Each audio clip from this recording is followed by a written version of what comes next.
is where the fun begins. Hello there. How's it going? Hey everyone, Hybrid Toy Reviews here, and today I want to take a look at the Star Wars The Black Series Padme Amidala from Star Wars The Phantom Menace. This is a figure being released in this year, 2024, as part of the prequel mini-beat that the Black Series is doing. This is Padme based in her theed battle gear from the final battle at the end of The Phantom Menace. Excellent movie, excellent appearance for Padme. Gotta say, when I said, hey, I want a Phantom Menace Padme, kind of meant the Queen look, but I think that's coming at some point, hopefully sooner than later.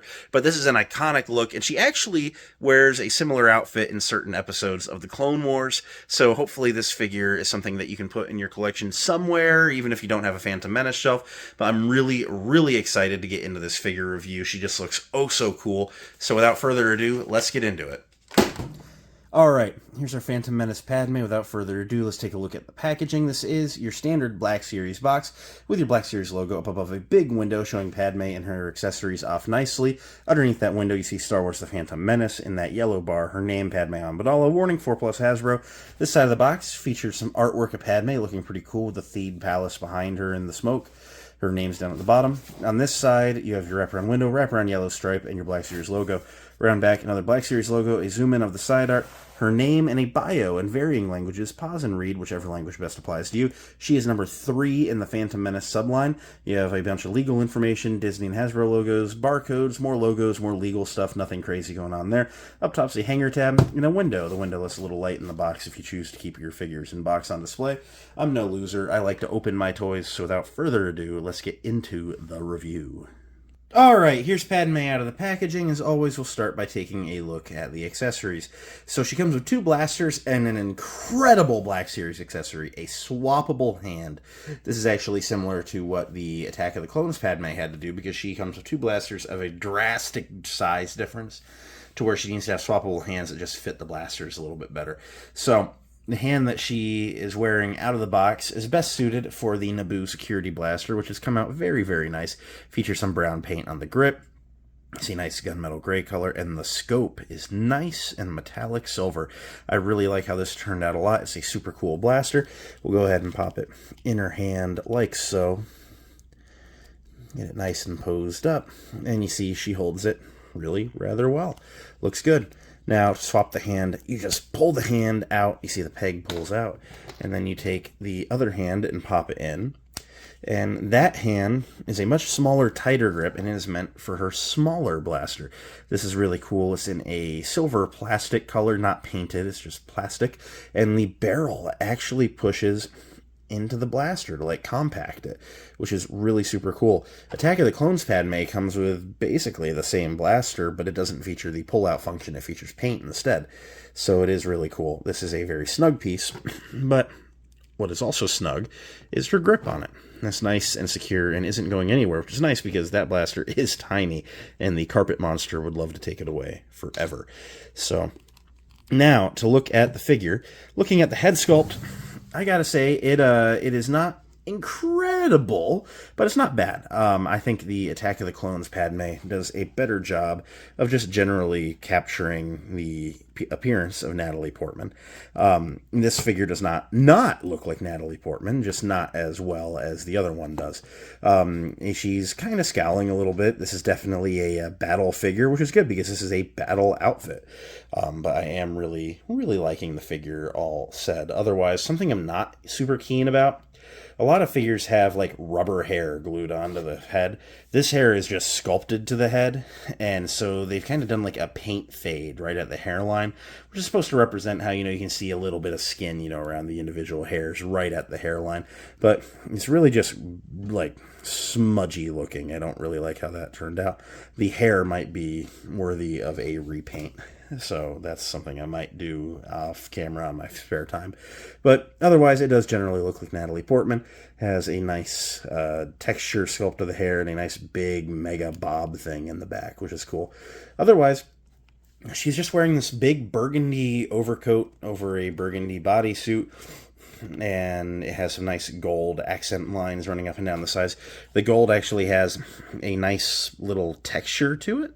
whereas the rest of the suit is kind of just plain Jane fabric, nothing remarkable going on. There's a neat little belt buckle, done in silver there. You go down to the boots. They're black, they're matte, and they actually have a little bit of weathering on the top, so not all the way up. It's kind of a weird, heavy front of the boot splotch. I don't know how super crazy I am about that, but it's just one of those is what it is kind of situations. But all in all, it does look pretty good. I feel it captures the essence of the figure, or of the outfit in the movie very nicely. And like I said earlier, something cool about this is it could also kind of double as a Clone Wars Padme. Maybe do a head swap between these two figures to make her look a little bit older. But, Padme wears similar outfits to this in the Clone Wars. I think the most easy to come to mind one would be the episode that the Gungans captured Grievous, and then they had to exchange for Anakin, who went and got himself captured by Dooku. She was wearing something very similar in that arc. But she does look really good. I do like how this worked out. I also like the kind of like purpley inner sleeves going on there, so that looks very nice. To run through the articulation, she features a double ball jointed neck, which allows her to look that far down, that far up. She can, of course, do side to side, and there's a ton of pivot going on. Her arms can come up to a T-pose. I don't think there's a butterfly joint in there. It makes me think maybe they've kind of been working on this for a bit. Maybe she got shelved and unshelved. But, yeah, not any butterfly joint in there, which sucks.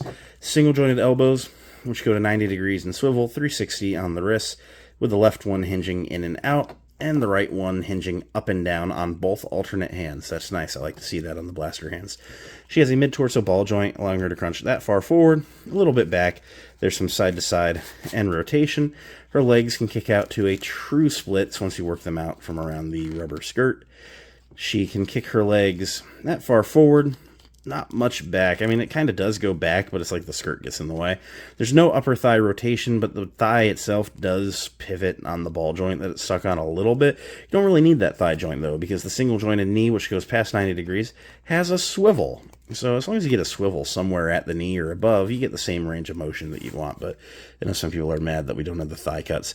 No boot cut, but the feet can point basically straight down, a little forward, and there's a forward-facing pin for rocker, allowing you to get Padme into some pretty cool stances with both feet flat on the ground. To do a size comparison, spoiler alert, she's short. Here's the Attack of the Clones Padme, who stands just a touch taller. I feel that's appropriate. She's a little older in that movie. Because I've recently reviewed it. Here's the 187th Clone Trooper, which should stand at a pretty solid representation of 6 foot tall. He was in the movie, but not in the Clone Wars gear. There is Mace Windu. And for a character that, it was in the movie, the Tan B1 battle droid. Yeah, Padme is definitely being towered over by everyone, but that's kind of how it goes. Natalie Portman's just not a super tall lady. So, end of the day, what do I think of the Black Series Padme Amidala? Honestly, I really, really like this figure.